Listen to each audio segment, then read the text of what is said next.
Sir Elton John and Rod Stewart have kept up one of the longest-running fallouts in show business. Despite the veteran rockers having known each other for over 50 years, they have been locked in a hostile feud that's morphed from childish pranks to full-blown character assassinations. The catty pair have been handbags at dawn over the years and made some spectacular digs at each other in a seemingly never-ending war of words. As the pair come together to both perform at the party in the palace, as part of the Queen's Jubilee celebrations, we take a look back at one of showbiz royalty's wildest ever feuds. After launching music careers in the swinging 60s, Elton and Rod went from chart rivals to pals before amusing fans with a series of escalating pranks.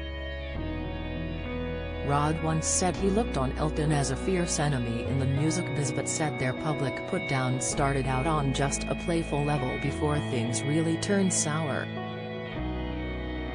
When Rod launched his Blondes Have More Fun tour back in the 1970s, Elton arranged for billboards with his own face were plastered on the opposite side of the street reading, "But brunettes make more money."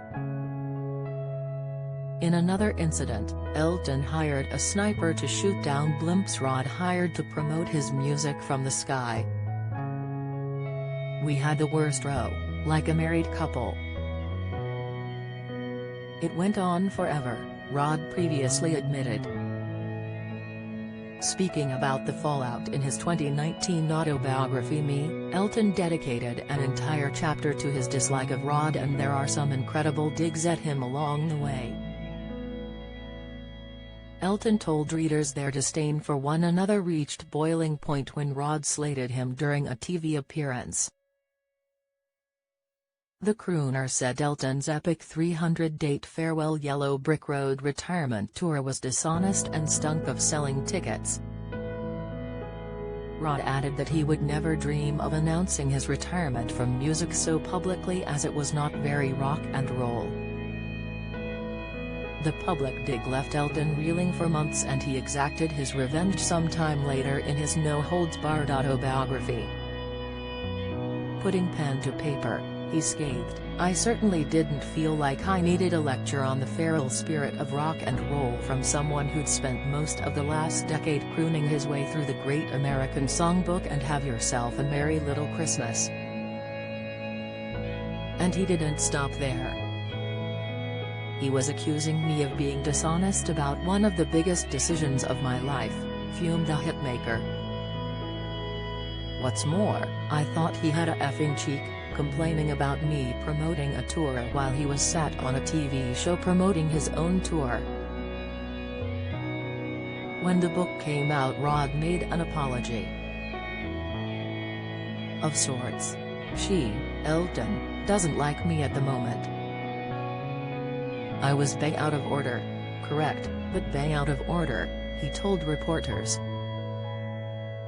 Rod blamed his loose tongue on TV producers plying him with 2 boos before the show. "4 big shots of neat vodka, and with me being a butch man, I knocked them all back. I said that 300 dates in 3 years sounded a bit money-grabbing to me. Look, I know where's he's coming from.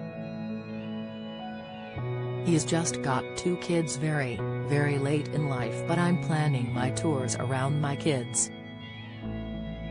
I think he'll miss it. I can't wait for the next show." Rod made a plea for peace by inviting Elton's young sons to play football on his personal pitch, an olive branch the Rocket Man singer flatly declined. In November 2020, a small thaw began to show in Elton's grudge, as he said he hoped to put an end to the disagreement with his old pal in time for Christmas. He promised to send Rod a card and give him a big hug, but later admitted, "In the end I just sent an email to his assistant. It said, I wanted to be PD at first, but we've known each other for so long it's water under the bridge. Who cares?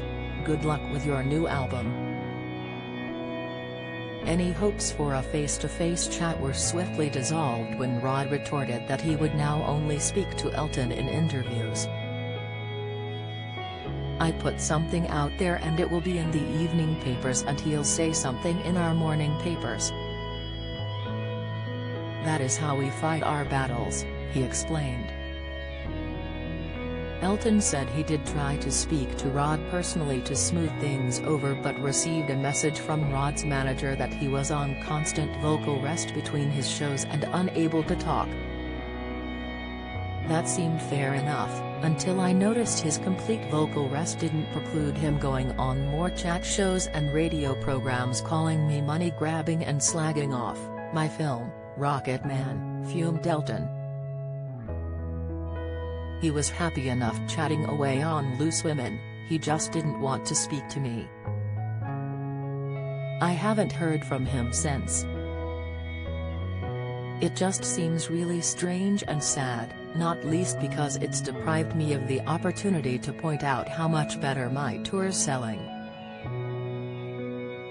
In another glimmer of hope of the two pals reuniting, just before New Year 2021, Rod was asked what he would say to Elton as he appeared on a US chat show. "Love you baby," Rod replied. "Just good luck and I am so bloody annoyed that you have a #1 album." The Maggie May star, 76, told viewers, "I miss him.